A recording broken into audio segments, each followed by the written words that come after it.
Welcome back to the deep dive. There is this persistent idea in construction, and really in business in general, that a contract price is a fixed destination. It's a comforting thought. It is, right? You Yeah. sign the deal, you see the number $100 billion on the cover, and you just assume that's exactly what leaves the bank account. It suggests certainty, a number you can just plug into a spreadsheet and, forget about. But in the world of major international projects, especially with the FIDIC Red Book, which is our source today, that number is not a destination. Not at all. It's barely even a starting line. Barely a starting line. I love that. Today, we are diving into what is really the nervous system of any construction project, the cash flow. We're looking at FEI Clause 14, contract price and payment. Right. And we're not just reading rules. We're going to trace the life cycle of a dollar from the moment a project is awarded to that final terrifying cessation of liability years down the line. And it is a terrifying process if you don't know the rule. I mean, you have to understand, Clause 14 is basically a strategy game. It's a strategy game, okay. It's this mechanism designed to balance the contractor's, desperate need for liquidity cash, for steel, for labor against the employer's need to make sure they're not paying for a bridge that's about to fall down. Or a contractor that just vanishes. Exactly, or that.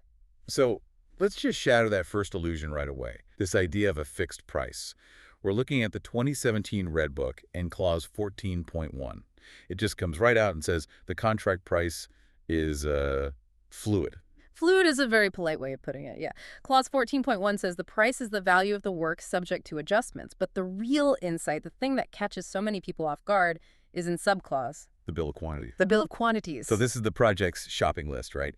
Every cubic meter of concrete, every ton of steel. That's it. But Clause 14.1c just drops a bombshell. It says those quantities are estimated. They're not to be taken as the actual and correct quantities. Okay, so that's the whole definition of a remeasurement contract. That's it right there. This is fundamentally different from a lump sum contract. In a Red Book world, if the design says you need 1,000 cubic meters of concrete, but you end up having to pour 1,500. You get paid for 1,500. So you get paid for 1,500. The risk of the quantity is on the employer. Yeah. The risk of the rate, the cost per cubic meter, that's on the contractor. So the final price is literally unknown until the very last bit of work is measured. Which means the commercial teams are constantly accounting, constantly measuring. It's not just about building. Not at all.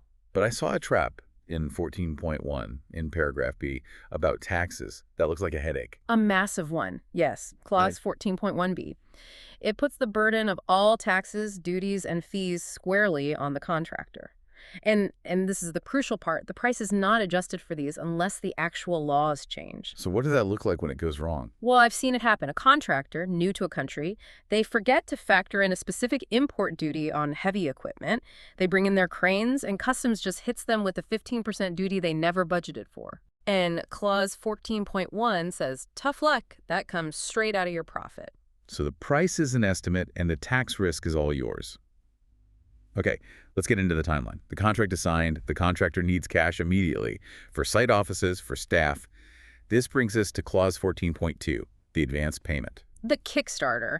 It's an interest-free loan from the employer to, get the engine running, usually somewhere around 10, maybe 15% of the contract price. But the employer isn't just handing over a suitcase of cash. Oh, no, not a chance. They want security. This is where the advance payment guarantee comes in. Before a single dollar moves, the contractor has to get a guarantee from a bank the employer accepts, saying that if they run off with the money, the bank will pay it back. That's standard stuff. But the way the loan gets repaid, the amortization, that seems tricky. It's not a fixed monthly payment. No, it's a dynamic deduction, and the timing is critical. Under Clause 14.2.3, the deductions don't start right away. You get a grace period, usually until your certified payments hit 10% of the contract amount. So you get a little window to get set up? You do. But once you hit that 10% progress mark, the pain starts. The employer begins deducting 25% from every single payment certificate. 25%.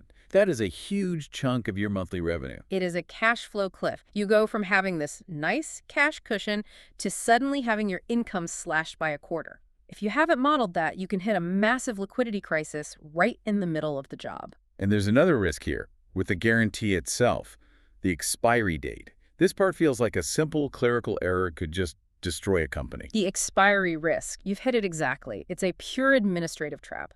That bank guarantee has an end date. If the project gets delayed, which, let's be honest, It always does. it always does, and the loan isn't repaid yet, the contractor must extend that guarantee. And if they forget, what if the admin is on vacation? Well, if you're 28 days from expiry and you haven't provided the extension, the employer can pull what I call the nuclear lever. They can claim the entire outstanding balance of the loan immediately. Wow. That would bankrupt the contractor. Instantly, no question. The bank pays the employer, and then the bank freezes your accounts to get their money back.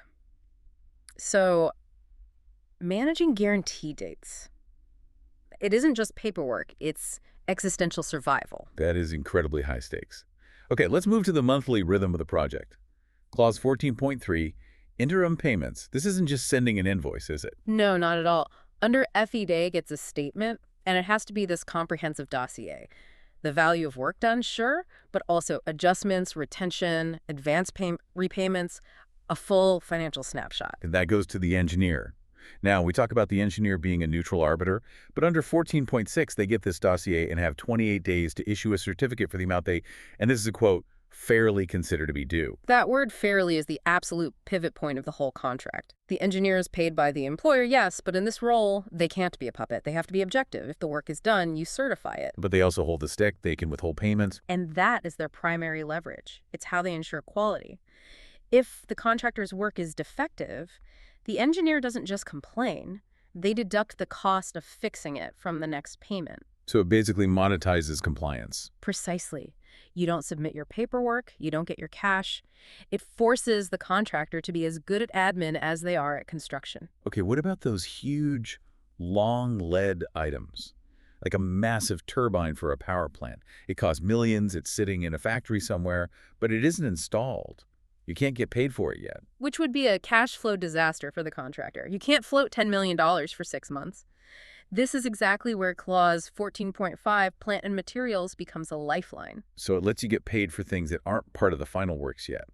But the criteria look incredibly strict. They have to be. I mean, from the employer's side, you're paying for a generator that's on a ship in the middle of the ocean. If that ship sinks, you've paid for nothing. Right, so what's the protection? Documentation and, you guessed it, more guarantees. If it's shipped, you need a clean bill of lading and a separate bank guarantee. If it's on site, it has to be properly stored, protected, marked. And even then, they don't pay the full price. I saw it's usually 80%. Right, the standard is 80%. Why 80? Why not 90 or 100? It's a risk buffer. It covers potential damage, but mostly it makes sure the contractor still has skin in the game. It covers their cost to the manufacturer, but it holds back their profit and overhead until the thing is actually installed and working. Okay, so we've got the advance payment coming off the top, the engineer withholding for defects, this 80% cap on materials. Yeah. And there's another slice being taken from every check, retention money. Ah, yes, Clause 14.9, the piggy bank. The employer deducts a percentage, usually 10%, from every payment until it hits a cap, maybe 5% of the whole contract price. And this is the contractor's money for work they've already done, but they can't touch it. It just sits there. It's the ultimate security deposit. And the release is tied to the two biggest milestones. Half of it is released at taking over. When the employer gets the keys and starts using the building. Exactly. But the other half is held hostage during the defects notification period, the DNP. Warranty period. Right. Usually a year. Yep. The employer holds that money to make sure the contractor comes back to fix any bugs, the leaky roof, the flickering lights. If they don't, the employer uses that cash to hire someone else. You know, it just occurred to me. If a contractor's profit margin is, say, 5%, and the retention being held is 5%? Then the contractor is effectively funding the project at cost, or even at a loss, until a year after they've finished. Their entire profit is locked up in that retention. That is a very sobering thought. But let's flip it around. What if the employer is late paying? The certificate is issued, but the money doesn't arrive. This is Clause 14.8, delayed payment. And the 2017 Red Book gives us some real teeth. If the employer misses the deadline, which is usually 56 days after the statement was submitted, the contractor gets financing charges. Interest, basically. And it's not a small rate. No, it's meant to be punitive. It's a central bank rate of the currency's country plus 3%. But the real kicker for me was what I'd call the automatic right. Yes. This is a crucial detail. In many contracts, you have to formally claim interest, Under 14.8, the contractor is entitled to it without the need for any formal notice. It just accrues. Automatically, in theory. In theory. In practice, sending your client an invoice for interest is a good way to damage a relationship. So while the right is automatic, the enforcement is often a strategic call. The reality of business versus the words in the contract. Okay, let's fast forward. The project is done, defects are fixed, warranty is over. It's time to close the books. The grand finale. This is the most dangerous phase for a contractor. If you mess this up, you can lose millions in a heartbeat. It starts with the final statement, clause 14.11. And there's a process. A draft, then an agreed final statement. It's a negotiation, absolutely. But attached to that, under 14.12, the contractor must submit a written discharge. And what does that do? It's a legal declaration. It confirms the final total is the full and final settlement of everything owed. You're basically signing something that says, this is it, we are square, I'll never ask for another penny. And once that's signed? Then you hit the guillotine, clause 14.14, cessation of employer's liability. It's the speak now or forever hold your peace clause. It says the employer is not liable for anything that wasn't included in that final statement. So let's say an auditor finds something 3 years later. A $2 million wall they just forgot to bill for. It's gone. Gone. Gone forever. You cannot claim it. The liability has ceased. It is a strict legal cutoff. That seems incredibly harsh. It is, but it provides certainty for the employer. They need to know the books are closed. But for the contractor, it means that final statement is a comprehensive legal audit. You miss something, it's lost.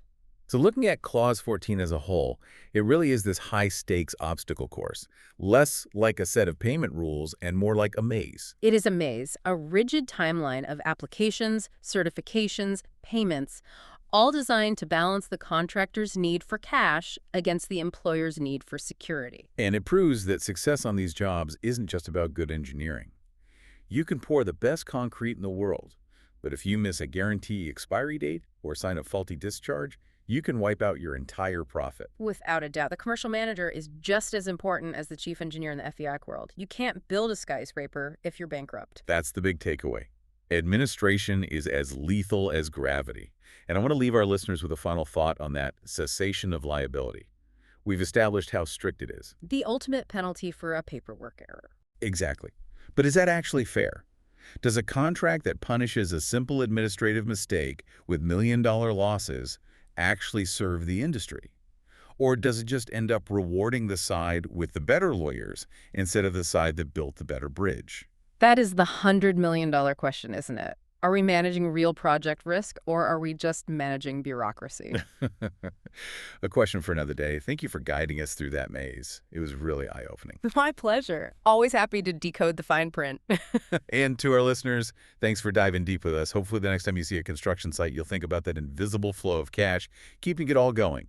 See y'all next one. If you're interested in the templates, please visit our shop. The link is in the description. Thanks for watching. Please subscribe and see next time.